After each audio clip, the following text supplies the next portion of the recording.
It has made many achievements under National Education Policy 2020. We all organize events like yoga, games, sports, science exhibitions, Children's Science Congress, SST exhibition, Ek Bharat Shrestha Bharat activities, various Olympiads, Scout and Guide activities, NCC activities, student exchange programs. We develop a beautiful Indianness to the morning assembly. Our morning assembly, the various types of programs are, which shows the unity in diversity. Then we have workshops for teachers regularly. Online admission system, এখন আমাদের admission system হচ্ছে online, e-collection of fees and procurements of goods through GEM. As desired in NEP 2020, the restructuring stages based on pedagogical nature and curricular requirement is 5+3 plus 3 plus 4. And so admission age in KVS right now in class 1 has been revised. It has become 6+ to 8 from the academic year 2022 in all the KVs. Now KVS has also introduced the Bal Bhatika. Now it has been introduced in the KVs according to the National Education Policy, and the main aim of Bal Bhatika is to offer programs to foster the holistic development of young minds. Week module where we are supporting the child's pre-literacy, pre-numeracy, cognitive, social skills. This Vidya Pravesh has been implemented in all the KVs across the country from the academic year 21-22. Nipun Bharat Mission, which is again a part of National Education Policy, and it is a national initiative for proficiency in reading and with understanding. Other than that, we are having the Vidyanjali program, which is a program through which the volunteers interact and connect directly with their choice to share their knowledge and skills.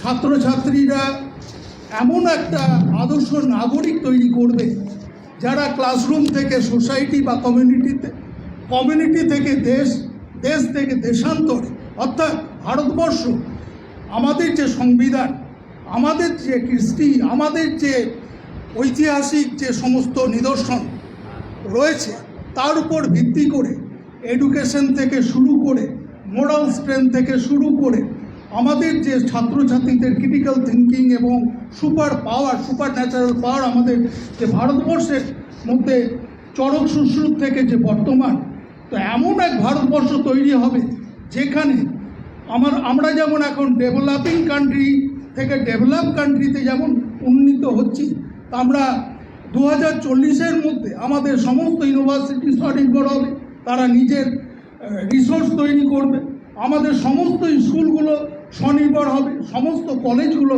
স্বনির্ভর হবে, যেখানে একজন student, আমি হয়তো অঙ্ক নিয়েছি, অঙ্কর সঙ্গে আমি হয়তো একটা কোনো আঁকার সাবজেক্ট নিতে পারছি, মাল্টিডিসিপ্লিনারি সাবজেক্ট এখানে হচ্ছে, এবং আমরা এমন একটা নাগরিক তৈরি হব যেখানে কমিউনিটির সঙ্গে একটা স্টুডেন্টদের একটা মেলবন্ধন থাকবে, টিচারদের সঙ্গে কমিউনিটির একটা মেলবন্ধন থাকবে, যারা কারিকুলাম অর্থাৎ সিলেবাস তৈরিতে অংশগ্রহণ করতে পারবে, এবং টোটাল এডুকেশনটা এতটাই সহজলভ্য হবে যেখানে বইয়ের চাপ কমানো যাবে। এডুকেশন আছে কোয়ালিটি বেসড এডুকেশন, তো এই যে এডুকেশনটা ভারতবর্ষকে স্বনির্ভর করবে এবং কিভাবে ক্লাসরুম থেকে গোটা পৃথিবীতে ছড়াবে তার দিশা এখানে দেখানো আছে।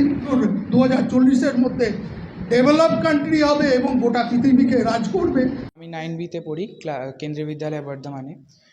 এনইপির তহত আমি এনইপির ব্যাপারে অনেক কিছুই শুনেছি, অ্যান্ড এনইপির যে কনসেপ্টটা আমার খুবই ভালো লেগেছে। এনইপিতে আমি শুনেছি যে ক্লাস 10th যে বোর্ডস সেটাকে রিমুভ করে দেওয়া হচ্ছে, and class 10th normal exams like যেমন আমরা ক্লাস 8th 9th এরকমভাবে দিতে এসেছি, সেরকম ক্লাস 10th আমরা এক্সামস দেবো। অ্যান্ড তারপরে ক্লাস 11th থেকে আমরা যে কোনো সাবজেক্ট আমাদের নিজের পছন্দ মতো চুজ করতে পারতাম। মানে এর আগে পর্যন্ত যেমন আমার নিজস্ব favourite biology and computer science, but এর আগের যে পলিসি ছিল এডুকেশনের, সেটাতে আমরা একসাথে বায়োলজি এবং কম্পিউটার সায়েন্স পড়তে পারতাম না। বাট এই যে নতুন এডুকেশন পলিসিটা এসছে, এটাতে আমরা সব subjects, even arts commerce science, আমরা সব মিক্স আপ করে নিজেদের ফেভারিট সাবজেক্টস একসাথে পড়তে পারি। And second of all vocational trainings like যেমন carpentry and electrician works and many more things. আমরা নতুন নতুন জিনিস শিখতে পারছি, যেগুলো আমাদের এনকারেজ করছে বা রোজ স্কুল আসতে, স্কুল অ্যাটেন্ড করতে। আর আফটার ইমপ্লিমেন্টেশন অফ এনইপি আমার স্কুল আসতে আরও ভাল লাগছে। আগে স্কুলে যেরকম নর্মাল লার্নিংস অ্যান্ড এটসেট্রা হতে থাকতো, বাট এখন যে ভোকেশনাল ট্রেনিংসগুলো আমাকে রোজ এনকারেজ করে যে স্কুল যাওয়ার জন্য। And I feel like it is better than the other education policies that were existed before. Thank you. নামটা কি তোমার? আমার নাম ঐশিক নন্দী, ক্লাস 9B, কেন্দ্রীয় বিদ্যালয় Bardhaman. I am Aditya Paswan from class 9B and I am reading केंद्रीय विद्यालय school. इस नेशनल एजुकेशन पॉलिसी के तहत बहुत सारे एक्टिविटी स्कूल में हुआ गया और मुझे सबसे अच्छा ये को करिकुलर एक्टिविटी लगा, जिसमें स्पोर्ट्स आते हैं और AI का बारे में हमें काफ़ी कुछ बताया गया। उसमें और भी बहुत सारे एक्टिविटीज़ हुई, जैसे म्यूज़िक, डांस, जिसमें सबको अपॉर्चुनिटीज़ मिली। काफ़ी सारे लोगों ने पार्टिसिपेट भी किया और ये सब ने बहुत मिलजुल के शो किया। আমার নাম ইশিকা মণ্ডল অ্যান্ড আমি 9th বিতে পড়ি আর আমার স্কুলের নাম হচ্ছে কেন্দ্রীয় বিদ্যালয় বর্ধমান।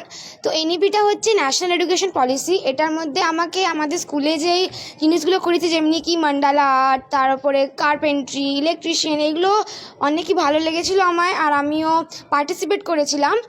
আর তার উপরে অনেক গেমসও হয়েছে আর এইগুলোই হচ্ছিলো, তো এগুলো অনেক বেশি ভালো লেগেছে। তার উপরে বালবাটিকা যেটা ইন্ট্রোডিউস করা হয়েছে আমাদের স্কুলে, ওটাতে ছোটো ছোটো বাচ্চারা আসছে, তো ওদেরকে দেখে আমাদেরও খুব ভালো লাগছে। আর তারপরে ওদের সাথেও আমরা অনেক ইন্টারাকশন করতে পারছি।